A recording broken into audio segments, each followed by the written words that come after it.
Well, good afternoon to everyone, and a very warm welcome.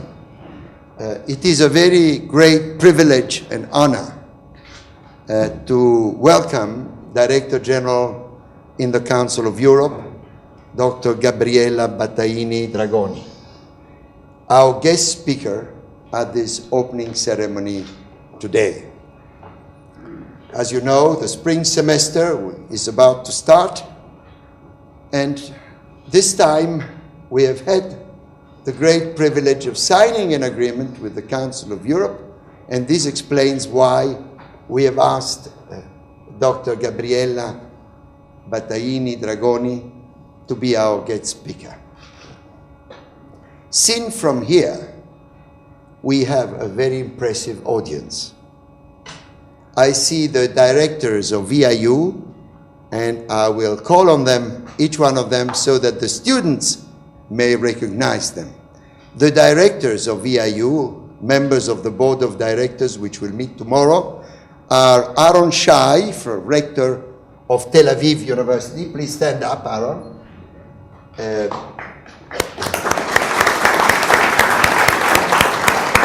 Gilbert Merckx, director of International Area Studies of Duke University. And Srinivas Aravamudan, who is also Dean of Humanities at Duke University. Here he is. Urida Mostefai from Boston College. Here she is. Hello. Tiziana Lippiello of Ca' Foscari. Margherita Turvani from UAV. Sean Golden from the Università Autónoma de Barcelona. Uchida-san, Vice President of Waseda Tokyo. I'm very pleased that nearly all the universities belonging to VIU are already present today. Welcome, a very warm welcome also to the representatives of the municipality of Venice, of the province, of the region, to the diplomatic corps. We have 7 representatives of the consular corps in Venice. We're very delighted to have them. E una parola di veramente un benvenuto calorosissimo al generale Cretella. I'd like to welcome General Cretella, who is the head of the Fiamme Gialle, of the Guardia di Finanza in Veneto. Benvenuto, generale, è una gioia averla con noi. The whole faculty of VIU is here, and they will start teaching us from tomorrow. And the many students, a warm welcome to the very many students coming from all the countries concerned. We have over 24 nationalities represented here today. Well, we owe to you, Director General, if this opening ceremony today is so well attended. And I would like to say a few words about the Council of Europe.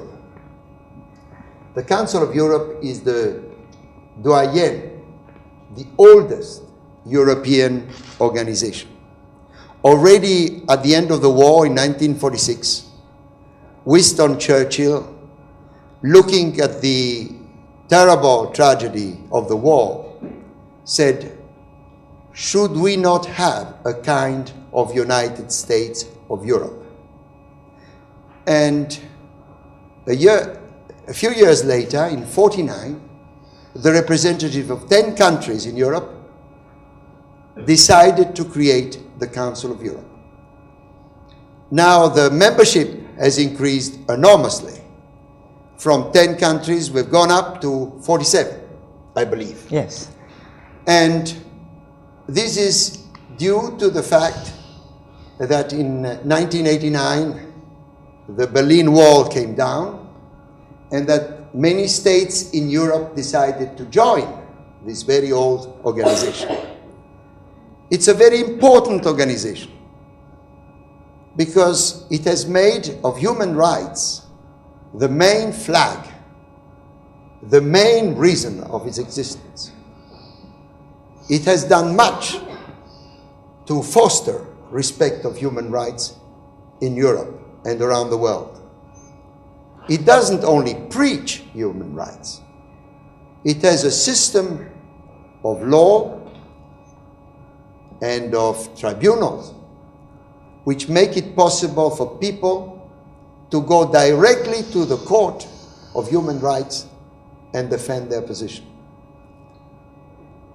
Apart from this basic legal pillar, the Council of Europe, very much under the impulse given to it by Director General Battaini-Dragoni, has developed tremendous activity in the cultural field. And this is why VIU has been so privileged to be able to contribute to the work, to the important cultural work carried out by the Council of Europe.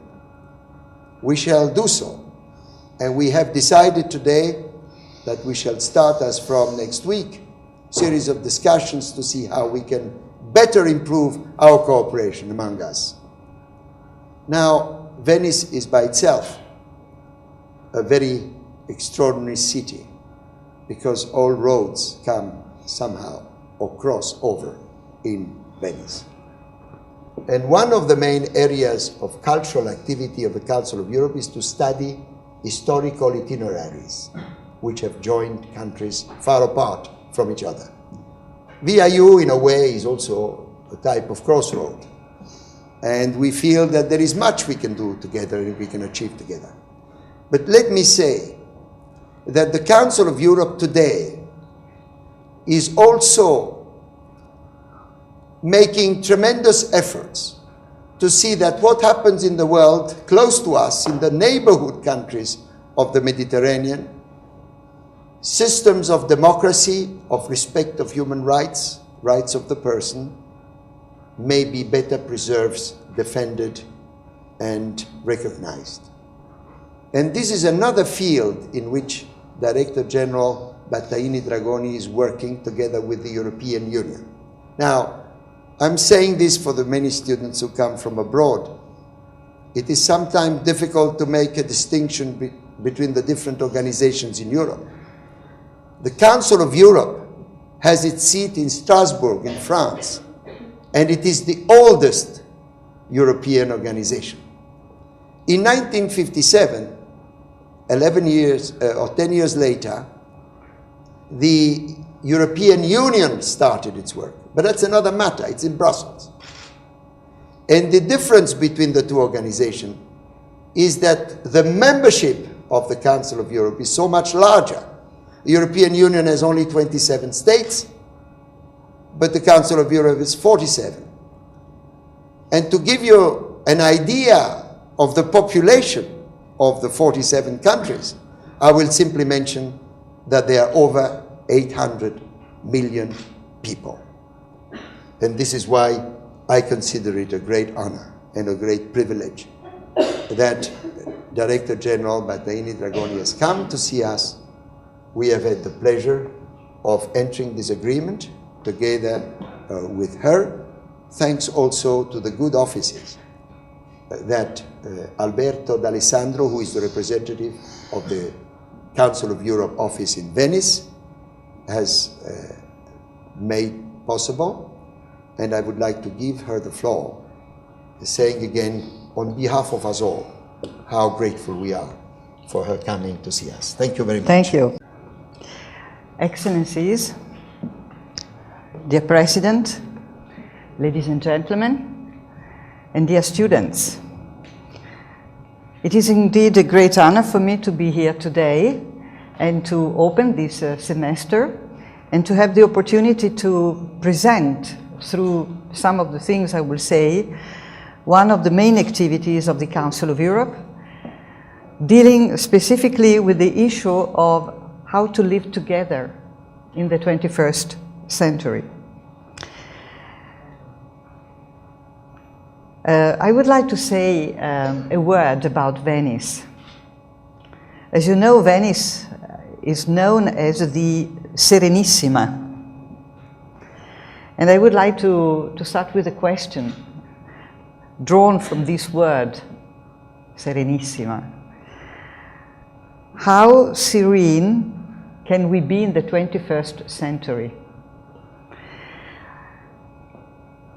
As the President, Mr. Battani, was saying a few minutes ago, over 60 years ago, in the aftermath of the Second World War, European heads of state came together with a clear vision about the future of our continent.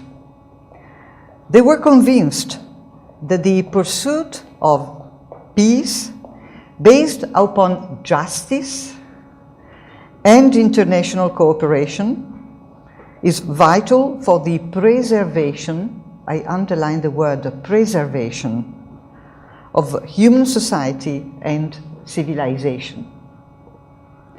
Their vision of a serene European space was one that promotes, and I quote from the statute of the Council of Europe, discussion of questions of common concern, leading to agreements and common actions for the maintenance and further realization of human rights and fundamental freedoms.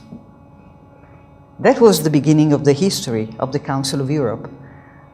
After the Second World War, how be able to reconstruct a continent based on the respect of human rights and fundamental freedoms.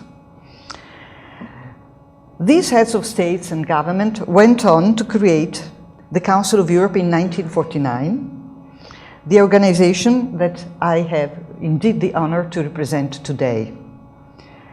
As it was mentioned, today the organization has got 47 member states, and these states go from Lisbon to Vladivostok. So you can imagine how vast this territory is.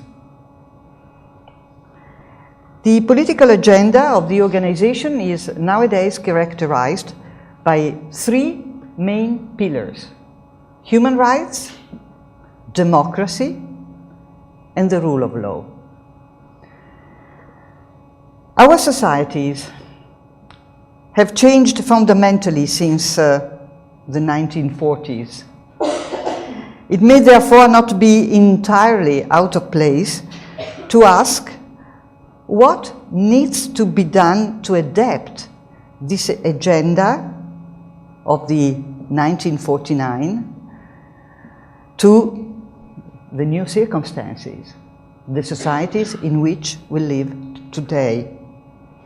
This is why today we still need a vision for the future, a vision of the direction in which we want to go, which political ideals we like and we want to pursue. Let me deal a moment with the challenges which we are faced with nowadays.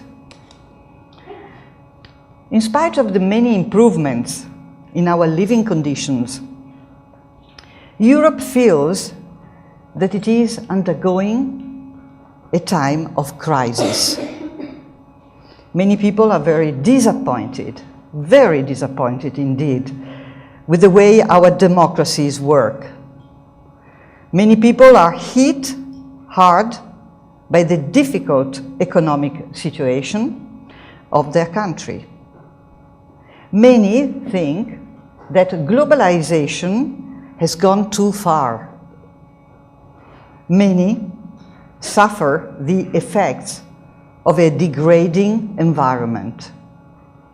And indeed, how can the respect of human rights be upheld when poverty and exclusion are so widespread? When the gap between rich and poor is quickly increasing everywhere? It is sad to see that the richest continent in the world has a third world within its midst and large pockets of permanent unemployment. And which kind of a democracy do we need? when the popular confidence in politics and politicians is dwindling. It is evident that frustration is piling up. Voter turnout in elections, in many cases, is going down. Most political parties and many trade unions find it difficult to recruit new members, particularly among the young. Politicians are more often despised than respected.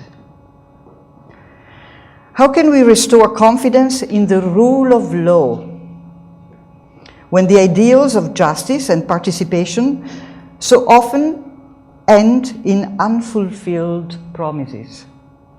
History has taught us that social justice is the best peace builder. And yet, many people have lost their trust in legislation and in our justice system. More and more citizens believe that political institutions are not addressing these concerns in an effective way. There is today a widespread and deep-seated feeling of insecurity about the future. Such feeling of insecurity is a serious threat because it makes us vulnerable. It creates an opening for manipulation, for prejudice, for witch hunting. It paralyzes our intellectual and mental capacities. This is a particularly relevant problem against the background of the increasing cultural diversity in our lives and within our societies. The other, the foreigner, the stranger, the non-believer, the migrant, the asylum seeker, the member of a national minority, the Roma, they all are easy targets of stereotyping, exclusion, and discrimination. What is the appropriate answer? Surely the underlying insecurity cannot be addressed by more military forces, more policemen, or more of any other traditional security arrangement. What we need instead is something much more fundamental. In a formulation often used by our Secretary General, what we need is what he calls deep security. Our vision of deep security relates to the deeper, sustainable relations that we build among individuals, between cultures and religions. It relates to social justice and participation by all. We believe at the Council of Europe that Europe must rebuild a common sense of togetherness, a culture of living together in equal dignity as a basis for concrete political action. In other words, Europe must become a space of common legal standards united by a common political culture. And here comes the challenge, of course, of diversity. One central aspect of this policy of deep security is intercultural dialogue. 3 years ago, the Council of Europe launched a significant white paper on intercultural dialogue, which is called Living Together as Equals in Dignity. The purpose of this policy initiative by our Committee of Ministers for this publication, which is a unique publication at global level, was to formulate the principles for a successful policy for managing cultural diversity. The white paper makes the point that we need to reconcile respect for different identities with the need to strengthen social cohesion, and that we will only succeed if we base our policy on universal human rights and fundamental freedoms. Because these human rights and these fundamental freedoms, beyond our diversities, they are the common denominator holding together our societies. They inspire our political institutions. They are indeed the precondition for social trust. The white paper argues that social justice and the equal enjoyment of rights are essential prerequisites for a successful democratic management of diversity. The white paper invites everyone to engage in intercultural dialogue, and it also shows how to do that. In the same context, with the same vision, I have to mention here the report of a group of eminent persons. Emma Bonino for Italy was present in that group of eminent persons, a group that was led by Joschka Fischer, and which succeeded last year to elaborate a report which, by the way, is also available on the tables in the Italian version, as I could see it entering the room. And this report brought together all the member states of the Council of Europe with the task of identifying the challenging arising from the resurgence of intolerance and discrimination within our societies. The conclusion of the report is very clear on 2 points.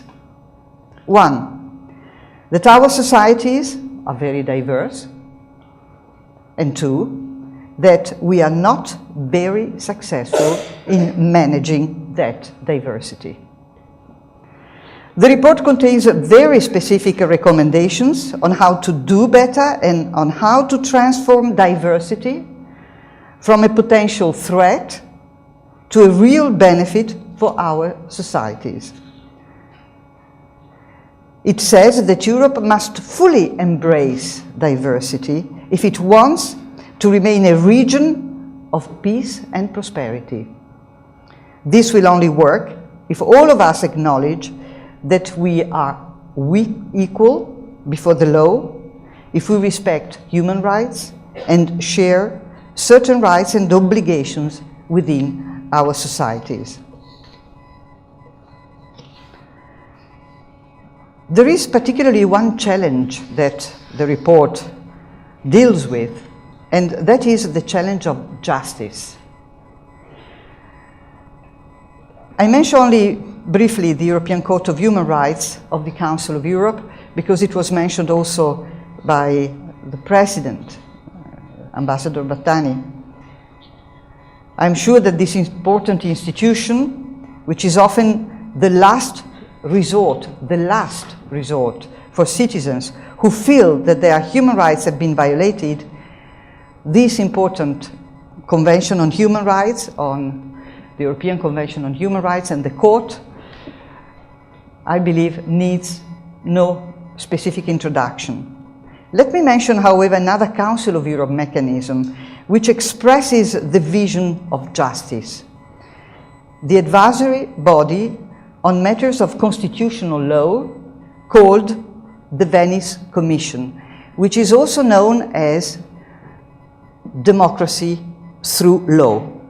And I mention that with pleasure because we are in Venice, and the Venice Commission holds this name because they always come here to Venice when they have their meetings, 6 meetings per year. The Commission has played a leading role in the adoption of constitutions that conform to the standards of Europe's constitutional heritage.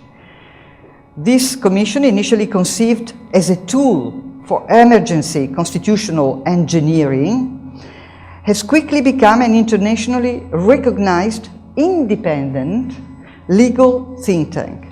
Today, it contributes to the dissemination of the European constitutional heritage, based on the continent's fundamental legal values, while continuing to provide constitutional first aid to individual states. And you yourself, Ambassador Battaini, you mentioned in your opening statement the importance that the Council of Europe now attaches to cooperating with neighboring countries, particularly in the Mediterranean area, but not exclusively, since we are also present in Central Asia. And indeed, the Venice Commission, because of its role in constitutional setup, laws and courts, it's the first body of the Council of Europe which is present in these countries, helping out these countries that go through transition to democracy, to bring in the right pillars from the very beginning to ensure such a transition to democracy. That was about justice, but I want also to deal a little bit with social cohesion, because this is also another very important element for a deep security. In a recent strategy paper adopted by the Committee of Ministers in 2010, the Council of Europe defines social cohesion as, and I quote, the capacity of a society to ensure the well-being of all its members, minimizing disparities and avoiding marginalization, to manage differences and divisions to ensure the means of achieving welfare for all members. End of quote. This strategy clearly states that social cohesion is an essential condition for social justice, democratic security, and sustainable development. Divided and unequal societies are not only unjust, they also cannot guarantee stability in the long term. This new social cohesion strategy has been presented at a time when the meaning, if we think about it, the meaning of the term progress is changing. In the past, progress was equated with a vision of prosperity, justice, and freedom. Today, progress also means protecting society from regressive trends. Progress is there to ensure a sustainable social justice, avoiding unsolvable conflict, and ensuring intergenerational equity. Progress calls for a close examination of the social and economic disparities in our societies, as well as the social and environmental costs of current patterns of production and consumption.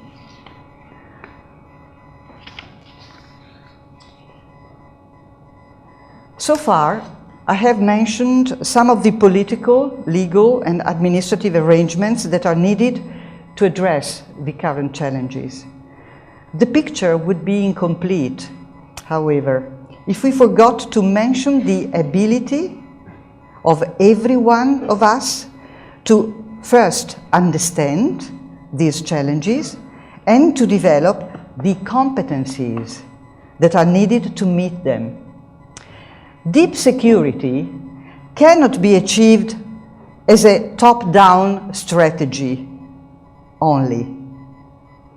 It must also be recognized by the individual in his or her personal convictions, commitments, and knowledge.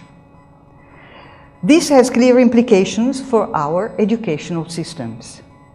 The Council of Europe is pushing hard for schools and universities to promote democratic citizenship, human rights, mutual understanding in diversity, multi-perspectivity in history teaching, media literacy, prevention of crimes against humanity, prevention of discrimination and violence. Other areas contributing to the development of individual competencies are, for instance, culture and heritage. Venice is a landmark place for both. Let me therefore mention instead the role of civil society to support and stimulate this vision, involving as many citizens as possible. The Council of Europe is cooperating particularly closely with your organization. The President mentioned the fact that I was here to dig out with him good and beneficial prospects for cooperation in the future. So it is true, we are here because we want to cooperate. And let me give one example also of cooperation. Now that we have the resurgence, unfortunately, throughout Europe of neo-Nazi groups, we have the resurgence of anti-Semitism. We have Islamophobia. One interesting example is our new youth project, which I really want to highlight, which is called Human Rights Defenders Online. In other terms, the training of people as young as you, as youth bloggers on social media, fighting against hate speech. We do this because we are really scared by the rampant hate speech coming back in Europe against minorities, against migrants, against Roma, and so on. Now let me move to another part of this presentation on the international challenges. Ladies and gentlemen, we of course know that Europe is not an island by itself and that we cannot operate in isolation from other world regions. That is a very good message of your university. You do not stick exclusively to European students, to the Bologna process. You are in the front line for a Bologna process enlarged to the world, since I see that you have students here from so many different countries, and you intend to increase also the presence of young citizens from other parts of the world. So you have integrated this concept, and you are a very good example. The Council of Europe has always taken on its global responsibility in the 90s by opening up to the new Eastern democracies, and more recently, as I said, to the countries of Central Asia and the southern shore of the Mediterranean. Now, I would like to share just a little bit of information about this opening up to the neighboring countries. We are currently preparing very detailed cooperation programs with countries such as Tunisia, Morocco, and Kazakhstan. But in the list we have already Jordan on one side, Kyrgyzstan, and Tajikistan. More partners are there to follow, at least we hope. In these programs, which we often develop together with the European Union, we offer to our partners what we see as our strengths. Standards, legal or other kind of advice, know-how. We tried to pave the way for these countries to adhere to the existing European conventions so as to create an even bigger common legal space. We are providing possibilities for training and the exchange of good practice in many different fields, all with the aim in mind to broaden the base for human rights, democracy, and the rule of law, and to strengthen the area of deep security. In this context, I would like to mention especially the work of our North-South Center, which is based in Lisbon. Ever since its creation in 1989, this European Center for Global Interdependence and Solidarity has played a pioneering role in promoting the intercontinental dimension of our policy agenda. And now a few words about the role of the university to conclude.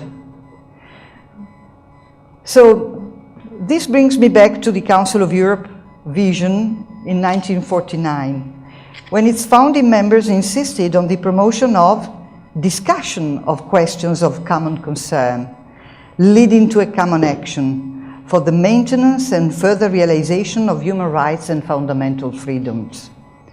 What a better place than a university for discussing the common good and for preparing the rapid changes in our society. You students are the ones who will take up new initiatives, who will influence our future. As students of the Venice International University, with the diversity you bring to San Servolo, you are indeed already promoting innovation, environmental sustainability, and cultural heritage, when we look at the programs which are dominating your curricula now. You benefit from programs covering, indeed, the current concerns of our society. And I am deeply impressed by the fact that many of the subjects taught here in Venice are extremely relevant for the policy making of an organization like the Council of Europe. One excellent example is the recent course offered here under the title Globalization Program on Cultural Heritage.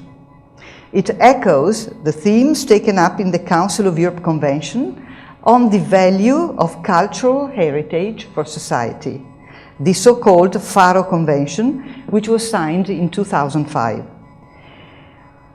Whilst other international heritage conventions deal with how to protect and conserve cultural goods, the Faro Convention poses the question, why and for whom the heritage is transmitted. The knowledge and use of heritage form a part of the citizens' right to participation in cultural life. And the Convention sees the heritage both as a resource for human development, the enhancement of cultural diversity, and the promotion of intercultural dialogue. So these are our policy lines, and I see that there is a perfect convergence between what our experts do when they draft our conventions or resolution in Strasbourg and what you here, you're teaching to your students on a more global level than the European one. So these are the main ideas I wanted to bring to you. It might have sound somewhat theoretical, but I can assure you that all these principles linked to deep security are really very much close to our heart. Unfortunately, we have daily events in part of our member states of non-respect of human rights, of issues, as I said, of xenophobia, intolerance. These are terrible threats to democracy, and we have constantly to be able to go back to these situations and to try to activate action in our member states with a view to face up with these difficult challenges. So I would like, in conclusion, to thank again you, Mr. President, for the opportunity that you have given me to come here, to show a little bit what we do in Strasbourg, and to create some interest in this university for the Council of Europe. We are now very privileged, thanks to the authorities of the town here, the mayor himself and the Venice authorities, to have given us the possibility to be present with a very nice office in Piazza San Marco. I would like you to have an opportunity to come and visit us. Mr. D'Alessandro is our head of office there. We have some interesting publications also for the students and for the university to share with you on different issues, from the legal to the cultural ones. And now that we are here, we intend indeed to be here from all perspectives, to share our knowledge and expertise with you, but also to be able, by being here, so close to students and to authorities and experts, to be able to listen carefully to what people have to tell us, and then to bring it back to the tables of our experts and politicians in Strasbourg. So thank you very much for this opportunity. If you have any question, I would be delighted if I have the answers to answer to you. Thank you.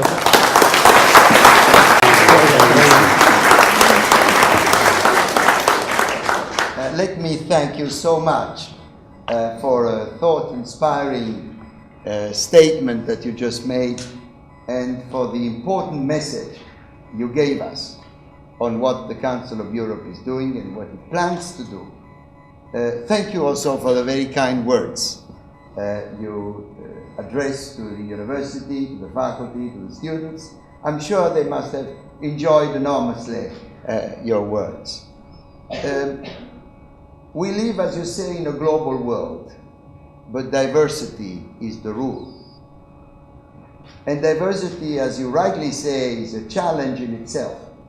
It's a challenge because it requires recognition of the dignity of the other. It's a challenge because it requires the recognition that you must not necessarily live apart. You can live together.